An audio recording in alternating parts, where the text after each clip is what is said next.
नमो तस्स भगवतो अरहतो सम्मा संबुद्धस्स। बुद्ध और उनका धम्म बाबा साहेब डॉक्टर अम्बेडकर द्वारा रचित कालजयी पुस्तकों के इस रचना संसार में आपका स्वागत है। आप जानते हैं कि इस समय हम लोग बाबा साहेब डॉक्टर अम्बेडकर द्वारा मूल रूप से अंग्रेजी में रचित ग्रंथ द बुद्धा एंड हिज धम्मा, इसका ये हिंदी अनुवाद आप तक पहुंचा रहे हैं। और ये जो हिंदी अनुवाद है, ये हिंदी अनुवाद डॉक्टर भदंत आनंद कौशल्यायन जी का है। आइए इस कड़ी में आगे बढ़ते हैं। आपको याद दिलाते चलते हैं कि ये बुद्ध और उनका धम्म के चतुर्थ कांड का तीसरा भाग है और इस तीसरे भाग का ये है 7वां अध्याय। और इसमें बाबा साहेब जो मार्गदर्शन कर रहे हैं इस ग्रंथ के जरिए वो ये है कि बौद्ध जीवन मार्ग क्या है। तो हमने पिछली कड़ी में ये देखा कि असली मूर्ख की पहचान क्या है। बाबा साहेब ने तथागत बुद्ध की शिक्षाओं के हवाले से बुद्ध और उनका धम्म में ये बड़े ही स्पष्ट रूप में सिखाए, बताए हैं, समझाए हैं कि असली मूर्ख तो वही है जो मूर्ख होता है लेकिन अपने आप को बड़ा विद्वान समझता है, वो असली मूर्ख होता है। अब आइए यहां से आगे बढ़ते हैं। अब देखिए बाबा साहेब लिखते हैं कि कोई मेधावी यदि मुहूर्त भर भी बुद्धिमान की संगति करें तो भी वो सद्धर्म को जान ले सकता है। बिल्कुल क्षण भर के लिए भी अगर कोई आदमी किसी बुद्धिमान की संगति कर ले तो वो निश्चित रूप से सद्धर्म को जान ले सकता है। बिल्कुल वैसे ही जैसे जीभा पर रखते ही वो शहद का स्वाद चख लेती है, जैसे दाल के रस को जीभा चख लेती है और उसे समझ में आ जाता है कि ये क्या है। तो बिल्कुल वैसे ही अब देखिए दुर्मेधा छात्र जो होता है या फिर दुर्मेधा मूर्ख जो स्वयं ही अपने आप का शत्रु होता है, क्योंकि वो ऐसे पाप कर्म करता है जिनका फल कटु होता है। जो दुर्मेधा होता है, मूर्ख होता है, वो नहीं जानता कि वो क्या कर रहा है और फिर वो ऐसे पाप कर्म करता है जिसका फल कटु होता है। उस कार्य का करना अच्छा नहीं जिसके लिए आदमी को पछताना पड़े। ये बात बाबा साहेब बुद्ध और उनका धम्म में बार बार लिखते हैं कि ऐसा कोई कार्य ना करें कि जिस कार्य को करने के बाद पछताना पड़े। ये तथागत बुद्ध की शिक्षाओं में आता है कि कोई भी कार्य करने से पहले सोचे, क्योंकि कार्य कर चुकने के बाद उसका फल तो आना ही है, तो फिर उसके फल से तकलीफ ना हो, इसलिए कार्य करने से पहले सोचे। उस कार्य का करना अच्छा है। किस कार्य का? जिसके कर चुकने के बाद पछताना ना पड़े और जिसका फल आदमी प्रफुल्ल मन से प्रीतियुक्त होकर भोग सके।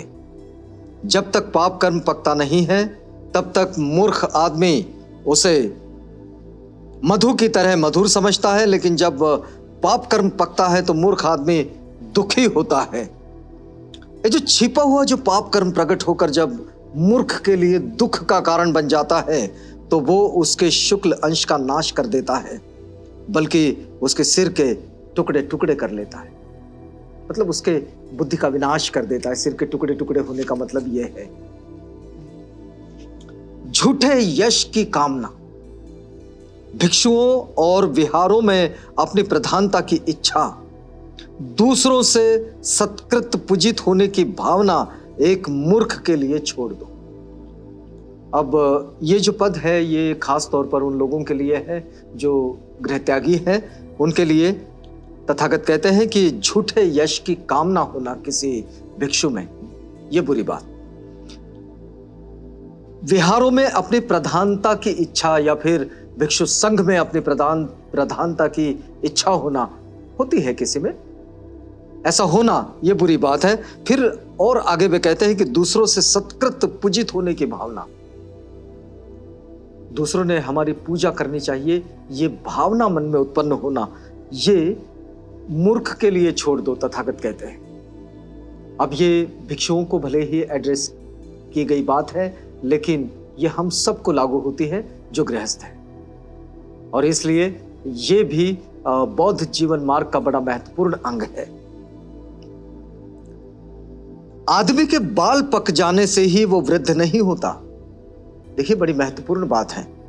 आदमी के बाल पक जाने से ही वो वृद्ध नहीं होता। उसके बाल भले ही सफेद हो गए हो, वो व्यर्थ बूढ़ा हुआ कहलाता है। हमने बहुत सारे लोगों को अपने आसपास में ऐसे देखा होगा जिनके बाल तो सफेद हो जाते हैं, लेकिन जीवन की समझ नहीं आ पाती। तो जीवन की समझ आना ये बड़ी महत्वपूर्ण चीज है। और ये जिनके बाल पके नहीं, मतलब जो बूढ़े नहीं हुए, उनको भी जीवन की समझ हो सकती है। तो इसलिए बालों का पकना ये कोई जीवन की समझ होने का मापदंड नहीं है। फिर देखिए आगे क्या कहते हैं, जिसमें सत्य है, शील है, करुणा है, संयम है, शुद्धि है तथा बुद्धि है, वही वास्तविक बुद्ध है। वास्तविक बुद्ध कौन है? तो जिसमें सत्य है, शील है, करुणा, संयम, शील, करुणा, संयम, सत्य और शुद्धि भी है और बुद्धि भी है। मतलब चित्त शुद्ध है और मस्तिष्क बुद्धि से युक्त है, तो वही वास्तव में बुद्ध है। अधिक बोलने से व सुवर्ण होने से ही कोई ईर्ष्यालु, कंजूस, बेईमान आदमी आदरणीय नहीं बन जाता। बुद्ध वचन कहता है कि किसी का रूप बड़ा सुंदर होगा, कोई ऐसा भी हो सकता है कि जिसको बहुत अच्छा बोलना आता होगा, बहुत अधिक बोलता होगा, लेकिन इसका मतलब यह नहीं होता कि उसका आदर ही किया जाए। यदि उसमें ईर्ष्या है, वो कंजूस है, बेईमान है, तो ऐसे आदमी का आदरणीय करके सम्मान होना ये कोई जरूरी नहीं है। वो आदरणीय नहीं बनता किसी के लिए। जिसके ये सब दुर्गुण जड़ मूल से जाते रहे हैं, जो घृणा से मुक्त है तथा जो बुद्धिमान है, वो ही आदरणीय कहलाता है। जो बुद्धिमान है और घृणा से मुक्त है, जो घृणा में नहीं है, जो घृणा से मुक्त है, वो आदरणीय कहलाता है। एक आदमी यदि मान लीजिए कि जोर जबरदस्ती किसी से कोई काम करा लेता है, ऐसे भी तो लोग होते हैं जो जबरदस्ती किसी से भी कोई भी काम करा लेते हैं। एक आदमी यदि जोर जबरदस्ती किसी से कोई काम करा लेता है तो उससे वह न्यायी नहीं माना जाता। अगर कोई किसी से जोर जबरदस्ती काम करा ले तो उसको न्यायी नहीं माना जाएगा। ऐसा नहीं, जो धर्म और अधर्म की पहचान रखता है, जो बुद्धिमान है और जो जोर जबरदस्ती से नहीं बल्कि धम्मानुसार दूसरों का मार्ग प्रदर्शन करता है, ऐसे विज्ञ धर्म रक्षक को ही न्यायी कह सकते हैं। इसमें न्यायी आदमी की एक सामान्य परिभाषा तथागत बुद्ध की शिक्षाओं के आधार पर, उसके सहारे, उसके आश्रय बाबा साहेब ने बुद्ध और उनका धम्म में लिखी है। वे कहते हैं कि जो धम्मानुसार दूसरों का मार्ग प्रदर्शन करता है,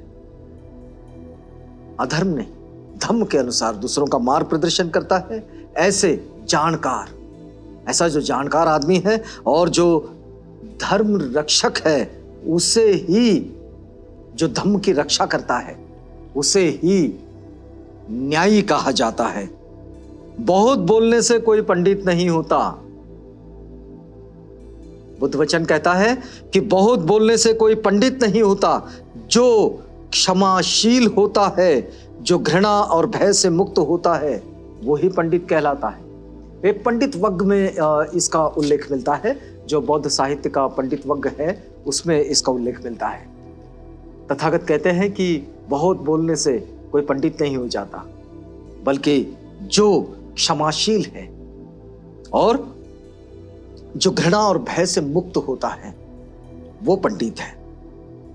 बहुत बोलने से आदमी धम्मधर नहीं हो जाता, धम्म को धारण करने वाला नहीं होता बहुत बोलने से, बल्कि जो चाहे थोड़ा धम्म को सुने किंतु जो उसे कार्य रूप में परिणित करना है, जो धर्म के विषय में कभी प्रमाद नहीं करता, वो धम्मधर कहलाता है। धम्मधर वो कहलाता है जो कम बोलता है, अधिक करता है, और जो अपने आप को नैतिक जीवन की ओर बढ़ाता है, वो वास्तव में धम्मधर कहलाता है। यदि आदमी को कोई बुद्धिमान साथी मिले, धैर्यवान, तो वह सब खतरों से बचकर सुखपूर्वक किंतु विवेक युक्त उसके साथ रह सकता है। यदि उसे कोई बुद्धिमान साथी मिले तो धैर्य युक्त मन से वो उसके साथ रह सकता है। लेकिन यदि आदमी को कोई बुद्धिमान साथी ना मिले, धैर्यवान, तो उसे चाहिए कि उस राजा की तरह जिसने अपने विजित देश को पीछे छोड़ दिया है, या जंगल में हाथी की तरह अकेला ही रहे। यदि कोई धैर्यवान साथी ना मिले, यदि कोई श्रेष्ठ, यदि उसके समान ना मिले, तो जंगल में रहने वाले हाथी की तरह वो अकेले ही रह जाए, अकेले ही जीवन यापन कर ले। और उस राजा की तरह, जिस राजा ने अपने विजित देश को पीछे छोड़ दिया है, जिसको जीता उसने, उसको पीछे छोड़ दिया और अकेला है। अकेला रहना अच्छा है।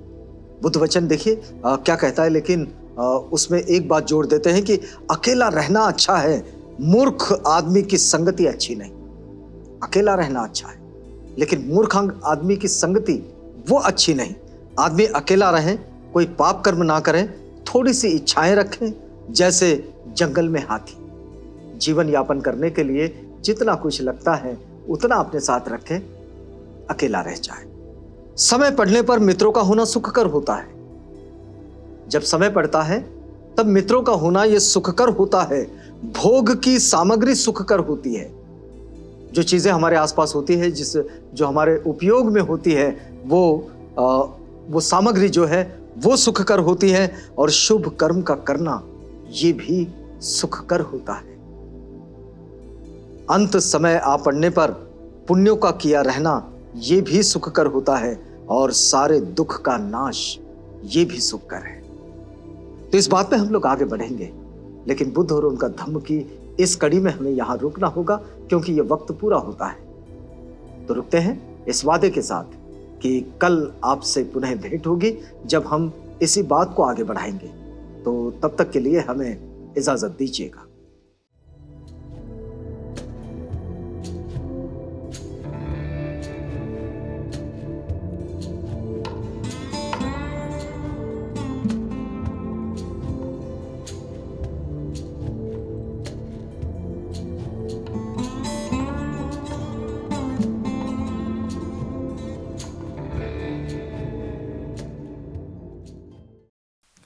बुद्ध और उनका धम्म।